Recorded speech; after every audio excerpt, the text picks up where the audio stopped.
Hello my dear students, EVS 2 lesson number 9 page number 40 यहाँ तक हमने कंप्लीट किया था in the first part. Now we are going to start the second part of this lesson. 9.4 rise of cities and script. यहाँ से हम शुरू करेंगे. Long distance trade, rapid transport of goods and centre of large scale production are factors that brought together people and engage in different types of work.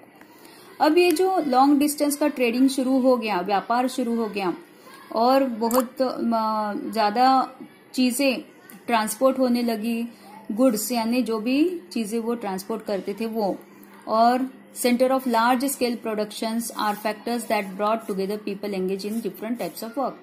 ये जो सब होता रहा, इससे क्या हुआ, ट्रेडिंग बढ़ता रहा और लोगों का काम भी बढ़ने लगा, वो अपने अपने काम में बिजी होने लगे. This gave rise to cities. It became necessary to keep permanent records of the expanding trade and growing production. अब ये जो माल वो बेचते थे, बना बना के चीजें बेचते थे, उसका कोई कहीं ना कहीं रिकॉर्ड रखना भी जरूरी था, है ना. तो इससे क्या होने लगा, वो रिकॉर्ड रखने लगे और प्रोडक्शन जो बढ़ रहा था उसका भी रिकॉर्ड वो रखने लगे. By now signs and symbols had already come into use for the purpose of record keeping. अब उस जमाने में कोई लिपि तो नहीं थी, कोई एबीसीडी उनको पता नहीं थी, ना ही जो हमारे हिंदी के क ख ग घ होते थे वो भी, वर्णमाला भी उनको पता नहीं थी, तो वो रिकॉर्ड रखेंगे कैसे. तो उन्होंने क्या किया था, कुछ साइंस होते हैं ना, साइंस निशान बनाते थे वो, और उससे वो अपना रिकॉर्ड रखते थे. Broken pieces of clay pots with such signs have been found in large numbers during excavations. अब ये जो टूटे हुए पॉट्स होते थे तो उनके ऊपर ऐसे कुछ निशान दिखाई दिए. जब इन्वेंशन हुआ इन सब चीजों का, तो उसमें कुछ ना कुछ लिखा हुआ था, तो वो लिखावट जो है टूटे हुए पॉट्स के ऊपर मिले थे. The increase in trade and production and the growth in the volume of records to be kept resulted in much modification and improvement in the signs and symbols used for this purposes. अब जैसे जैसे production बढ़ने लगा, trading बढ़ने लगा, वैसे वैसे इन चीजों का रिकॉर्ड रखना भी जरूरी था, तो वो रिकॉर्ड भी बढ़ने लगा.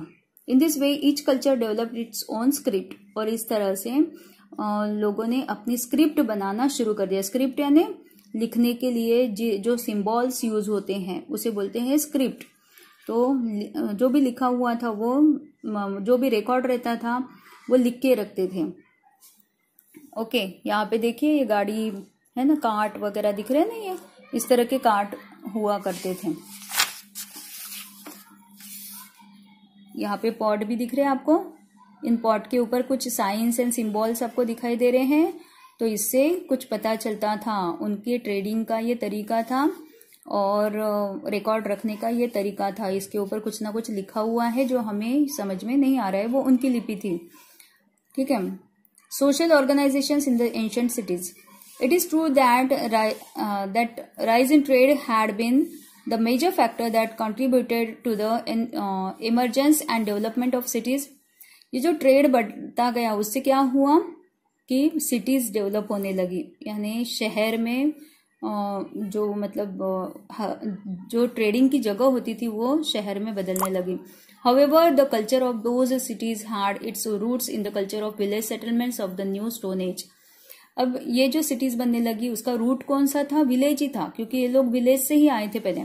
The faith system rooted in the agriculture way of life continued in the urban way of life too. The faith system, एक दूसरे पर भरोसा करना और काम के लिए एक दूसरे से संबंध स्थापित करना, एक दूसरे से रिलेशन बनाना, ये भी होने लगा, जिसके कारण सोशल लाइफ जो है वो बढ़ने लगी. यानी लोग साथ में रहने लगे, एक दूसरे से बातचीत करने लगे, और कुछ एग्रीकल्चरल फेथ सिस्टम भी होने लगी उनके बीच में. The social life and festivals based on agriculture faith systems became more elaborate in cities that had prospered because of the rise in trade. अब क्या होने लगा कि एग्रीकल्चरल फेथ यानी विश्वास, एक दूसरे के ऊपर विश्वास वो लोग करने लगे, और सिटी में ये सब चलने लगा क्योंकि वहां पे व्यापार उनको बढ़ाना था, और व्यापार के बढ़ते लोगों से रिलेशंस बनाना ये जरूरी था ताकि उनका ट्रेडिंग जो है वो अच्छे से हो सके। Grand temples were built in many cities, और बड़े बड़े टेम्पल्स बनने लगे धीरे धीरे। Chiefs of those temples became chief administrator of those cities, और टेम्पल का जो चीफ होगा वहां पे एक चीफ रखा जाता था, और वो चीफ जो था वो पूरी सिटी का कामकाज देखता था। Later the positions of the temple head and that of the king went to the same individual. अब क्या होने लगा कि टेम्पल का जो हेड था उसकी पोजीशन एंड किंग यानी राजा की पोजीशन वो एक जैसी ही होने लगी। This was the beginning of ancient urban civilisation of the world, और इस तरह से शहरी सिविलाइजेशन जो है वो तैयार होने लगा। We will learn more about them in the next lesson. ये नेक्स्ट लेसन में हम आगे पढ़ने वाले हैं डिटेल में। अब देखिए बच्चों, इसके जो क्वेश्चन आंसर्स है मैं आपको यहाँ पे लिखकर इसकी फोटो मैं आपको भेजने वाली हूँ। नोट्स जो है नोट्स में टिक करके आपको भेजूंगी। जहां से जहां तक मैंने टिक किया है वहां पे मैं लिख के भी रखूंगी कि कौन से क्वेश्चन का आंसर है, और आप ये कंप्लीट करोगे, ठीक है। अब रही बात 10th लेसन की, तो 10th लेसन हम अभी नहीं करने वाले हैं क्योंकि देखिए हमें रिवीजन भी करनी है, ठीक है।